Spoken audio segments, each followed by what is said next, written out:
Hello everyone, welcome to my YouTube channel. I hope आप सब बहुत अच्छे होंगे। आज से हम स्टार्ट कर रहे हैं एनसीईआरटी, जो सीटेट पेपर के लिए बहुत इम्पोर्टेंट है। सीटेट ही नहीं, ये तो सभी एग्ज़ाम्स के लिए इम्पोर्टेंट है, चाहे DSSB हो, चाहे बिहार का जो एग्ज़ाम है, यूपी टेट हो, सुपर टेट हो, अदर एग्ज़ाम्स के लिए एनसीईआरटी बेस होती है। तो आपको ये सभी एग्ज़ाम्स में काम आएगा।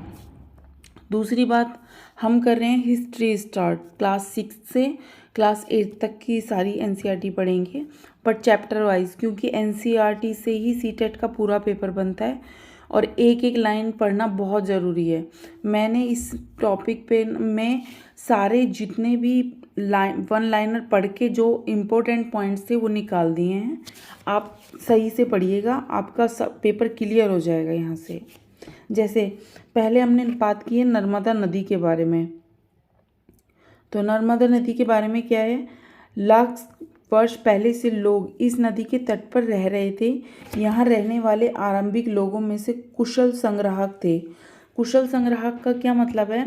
संग्राहक मतलब होता है जो सामान को इकट्ठा करते हैं, जो आसपास के जंगलों का विशाल संपदा मतलब उन्हें पता था जंगलों में क्या क्या पर्याप्त मात्रा में है और क्या नहीं है। वे अपने भोजन के लिए जड़ों, फलों तथा जंगल के अन्य उत्पादों का यहाँ से संग्रह किया करते थे। वे जानवरों का आखेट या शिकार भी करते थे। नेक्स्ट पॉइंट है उत्तर पश्चिम की सुलेमान और किरथर पहाड़ियाँ।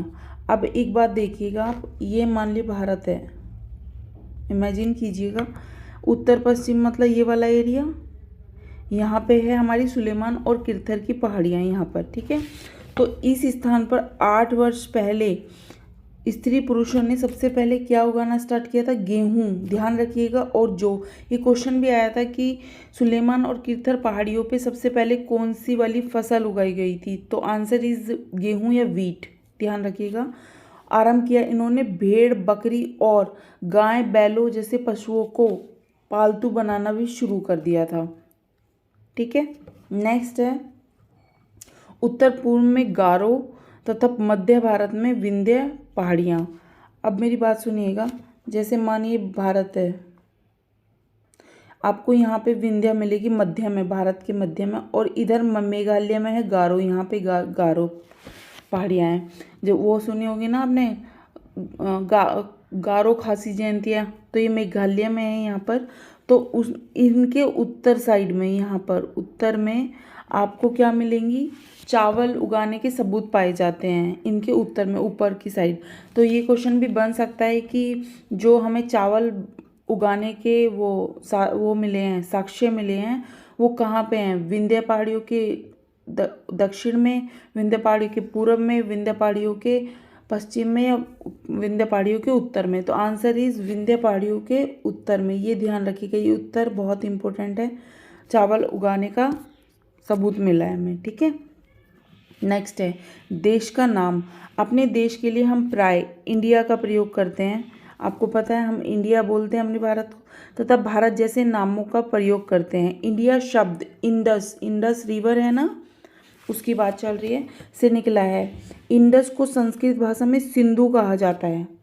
2500 वर्ष पहले उत्तर पश्चिम की ओर से आने वाले ईरानियों और यूनानियों ने सिंधु को क्या कहा? ईरानियों ने हिंदूस कहा और यूनानियों ने इंदुस कहा, इंदोस। तो ये बात ध्यान रखिएगा, ईरानियों ने क्या कहा और यूनानियों ने क्या कहा, क्योंकि ये भी क्वेश्चन बन सकता है। इस नदी के पूर्व में स्थित भूमि को इंडिया कहा गया। मतलब ये क्या कहना चाह रहा है, देखिए जैसे एक मिनट रखिएगा, ये मानिए भारत है, ठीक है। यहाँ पे तो इन लोगों ने यहाँ पे जो यहाँ से ये लोग आए थे, और ये हमारा पूरा भारत है, ये भारत है यहाँ पे। तो भारत का नाम जो पूर्व में स्थित हमारा ये भारत हो गया पूरा यहाँ पर, ठीक है। तो भारत नाम का प्रयोग उत्तर पश्चिम में रहने वाले लोगों के एक समूह के लिए किया जाता था। इसके बारे में हम जब वेद पढ़ेंगे तो वेदों में भरत जो समूह था उसके बारे में भी जानकारी मिलेगी। इस समूह का उल्लेख संस्कृत की आरंभिक कीर्ति ऋग्वेद में मिलता है। बाद में इसका प्रयोग देश के लिए होने लगा। अब अतीत के बारे में कैसे जानें? इसकी जानकारी के लिए हमें अतीत में लिखी गई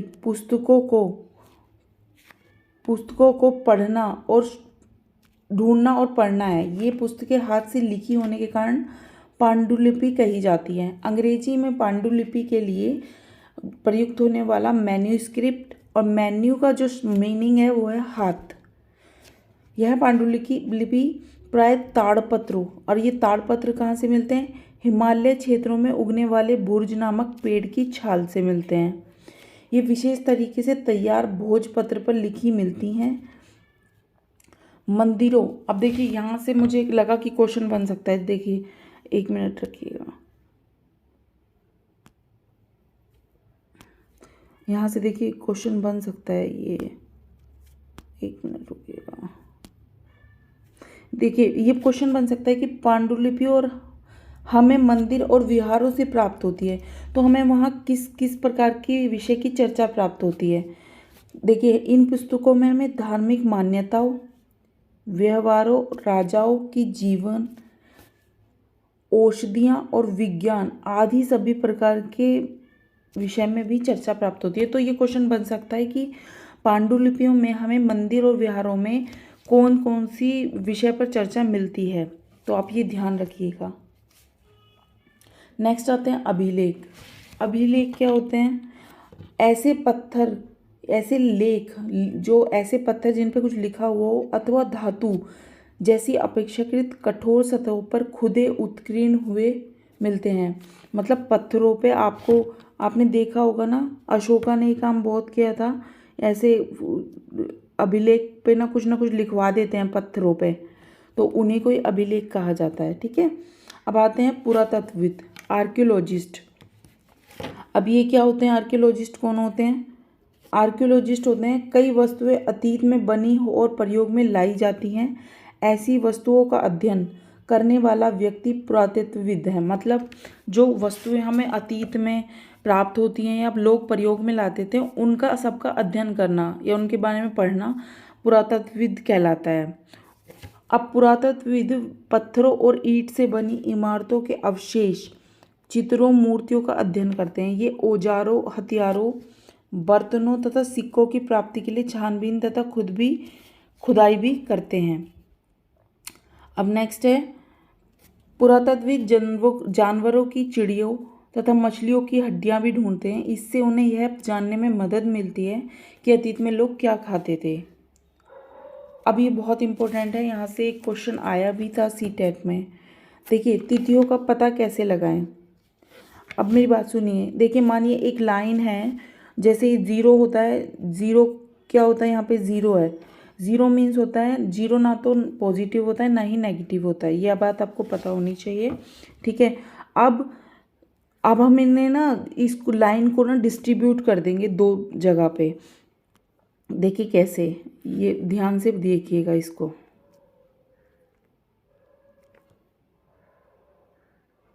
देखिए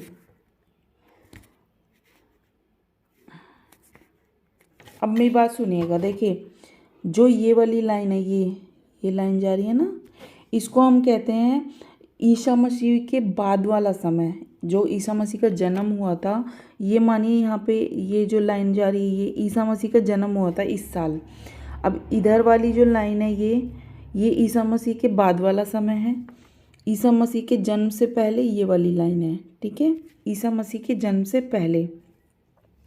अब जो ईसा मसीह का जन्म है उसे हम AD, एनो डोमिनी और CE मतलब कॉमन एरा के नाम से जानते हैं। AD और CE मतलब कि जैसे 2022 AD, ये होता है जो अब चल रहा है, प्रेजेंट में हमारा चल रहा है, ये है AD, एनो डोमिनी या कॉमन एरा भी बोलते हैं। और जो ये है हमारा ईसा मसीह के पहले का जन्म। इसे हम बिफोर क्राइस्ट या BC, बिफोर कॉमन ईरा भी कहते हैं। ठीक है, अब यहाँ पे एक बात सुनिएगा। देखिए इसमें जो AD होता है ये तो नॉर्मल डेज, जैसे पहला ईयर, दूसरा ईयर, तीसरा ईयर, चौथा, पांचवा, ऐसे हम चलते हैं लाइन वाइज। लेकिन जो बिफोर कॉमन ईरा होता है ये बिल्कुल इसके उल्टी अपोजिट होता है। अपोजिट कैसे? आपको पता है सिकंदर का जन्म कब हुआ था? 356 BC में, ठीक है। और उसकी मृत्यु कब हुई? 323 BC में। आप देख रहे हैं इसमें आपको उल्टा चलना है, मतलब जो बड़ा नंबर होगा वो काम क्या होगा, वो पहले हुआ होगा, जो काम नंबर छोटा होगा वो काम बाद में हुआ होगा। मतलब देखिए उसका जन्म, वो सिकंदर का जन्म हुआ 356 में और उसकी मृत्यु हुई 323 में। आई होप आपको समझ में आया हो। और क्वेश्चन क्या आया था सीटेट में? सीटेट में क्वेश्चन आया था BCE की फुल फॉर्म बताइए, बिफोर कॉमन ईरा। ये ध्यान रखिएगा, ये इम्पोर्टेंट है। ये इनमें, ये चारों में से आपसे कोई भी आपसे पूछ सकता है फुल फॉर्म, ये चारों आपको याद रखनी है, ठीक है। आई होप आपको समझ में आया होगा। अब जो नेक्स्ट है देखिए, अब नेक्स्ट क्या है, ये भी इम्पोर्टेंट है, ये मैंने लिख दिए हैं ये चीज़ें। ईसा मसीह के जन्म से पूर्व सभी तिथियां बिफोर क्राइस्ट मतलब ईपू कहा जाता है, तथा ईसा मसीह के जन्म के बाद की सभी तिथियां CE मतलब कॉमन ईरा ईस्वी में होगी, ठीक है। अब क्या है आगे देखिएगा,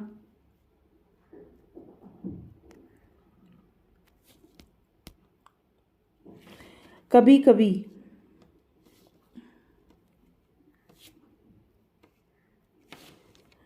कभी बिफोर क्राइस्ट की जगह BCE, देखिए इसकी फुल फॉर्म आई थी सीटेट में, BC before common era, AD मतलब एनो डोमिनी की जगह CE कॉमन एरा, ये गलत हो गया यहाँ पे, ये नहीं है, का प्रयोग होता है, ठीक है। आपको समझ में आ गया, ये जो फुल फॉर्म से ज़रूर याद रखिएगा, ठीक है। नेक्स्ट है, नेक्स्ट में देखिएगा, ये कुछ इंपॉर्टेंट नोट है जो आपको याद होने चाहिए। मिस्र के उत्तरी तट पर रोसेट्टा है, ये रोसेट्टा नाम का एक कस्बा है। यहाँ एक ऐसा उत्कीर्ण मतलब खुदा हुआ, जो पत्थर पे लिखा होता है उत्कीर्ण, खुदा हुआ बोलते हैं, उत्कीर्ण पत्थर मिला है जिस पर एक ही लेख 3 भिन्न भिन्न भाषाओं तथा लिपियों में लिखा है। देखिए इसका क्वेश्चन ये बन सकता है, मिस्र में जो एक उत्कीर्ण पत्थर मिला है जिस पर 3 भिन्न भिन्न भाषाएं तथा लिपियां लिखी हैं, वो कहाँ से मिला है? तो आंसर इज रोसेट्टा, ये याद रखना है आपको, ये बन सकता है। देखो जो मुझे लगा ना बन सकता है वो मैंने आपको क्वेश्चंस भी बताती जा रही हूँ, ठीक है। अब नेक्स्ट है,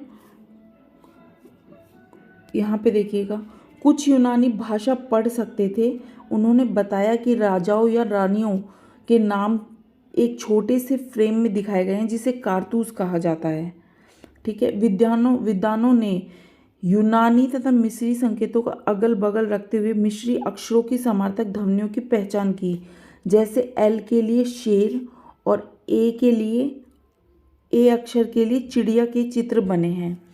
तो ये ध्यान रखिएगा, L के लिए क्या दिखाया गया है और A अक्षर के लिए चिड़िया के चित्र बताए गए हैं। आई होप आपको वीडियो समझ में आई होगी। आज के लिए इतना ही रहेगा, हमारा चैप्टर 1 कंप्लीट हो चुका है। ऐसे ही हम चैप्टर 2, 3, 4, 5 ऐसी हिस्ट्री कंप्लीट करेंगे और आपको CTET में बहुत बेनिफिट मिलेगा। मैं CTET नहीं, सभी एग्ज़ाम्स में आपको बहुत बेनिफिट मिलेगा। और आपको अगर वीडियो अच्छी लगी हो तो लाइक कीजिएगा, सब्सक्राइब कीजिए और ऐसे ही मेरे चैनल पे बने रहिए। बेल आइकन को ज़रूर दबाइएगा ताकि आपके पास नोटिफिकेशन पहुंचती रहे। Thank you so much, take care, bye bye.